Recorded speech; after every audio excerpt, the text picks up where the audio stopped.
everyone had a fantastic, meaningful, spiritual Purim. I want to tell you a story that someone told me just a few days ago. Very, very powerful lesson. So, dear friends, Rob and Regina Kotovitz, been affiliated with the shul for a long time. So there's a message on the general message board to pray for Regina's father, who suffered multiple cardiac arrests and is in the hospital. I called Rob, the son-in-law, and he said, "You won't understand what happened. It's like the hand of the Almighty was guiding me the whole time." He said, "I went to Walmart to get some food for a Purim party the next day." He said, "I went very late to Walmart, which I never usually do. And for some reason, I thought that I had to hurry up a little bit." He said, "I came home, we were downstairs, and all of a sudden we heard a thud. We ran up, and my father-in-law had fallen, and he was out, totally unconscious." He said, "Something took over for me," and he's a professor, and part of their training is that they are trained to do CPR, apparently. Regina, the wife, didn't even know that he knew CPR. And he said everyone went into a sort of different state of reaction. Regina and Regina's brother, who had gotten there, were in a state of shock. They didn't know what to do. And Rob just went into this full-on adrenaline mode. And Rob said he did CPR for a good 6 minutes. He said non-stop compressions. He did not take a break. He didn't even know where he was. The adrenaline was just totally pumping. Their paramedics came quite quickly. They thought he was gone. They left the room to go get, sadly, the black bag, which we know what that means. And when they came back, they felt a pulse restarting, and they quickly did more compressions, and then they shocked him twice. After the first time, there was no reaction.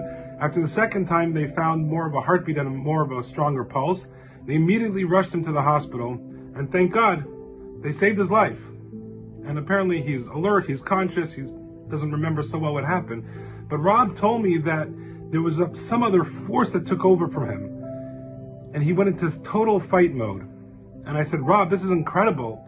The Talmud says whoever saves one life, it's as if he saves the entire world." And Rob said, "Listen, the paramedics told me that if you wouldn't have done compressions, he may not have made it. Not only that, but the fact that you did continuous compressions without a break, without stopping, even though there was a gap in a pulse, by the time the second shock came around, those continuous compressions for so many straight minutes probably saved his life." But then Rob said the kickers. Rob said, "You know what it's about?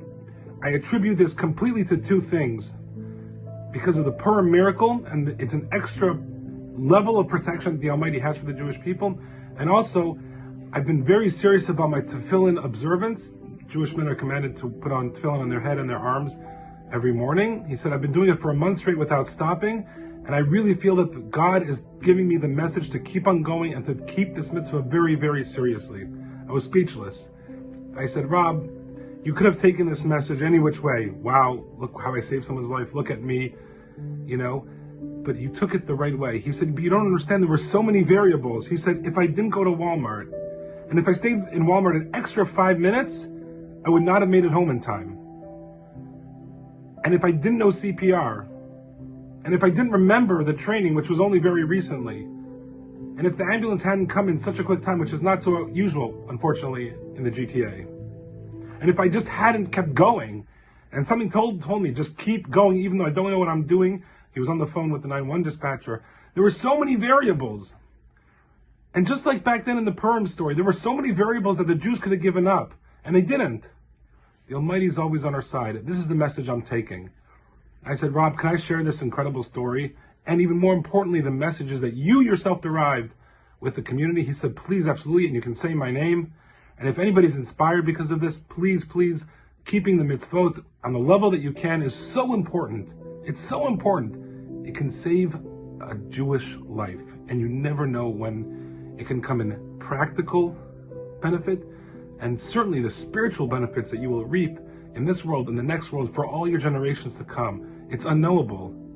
But look at what the connecting to God and connecting events to the Almighty can do for you, for your family." Thank you, Rob. Thank you, Regina. Refuah Shlema. Regina's father should have a complete, quick healing. We should all celebrate happy occasions together. Shabbat Shalom.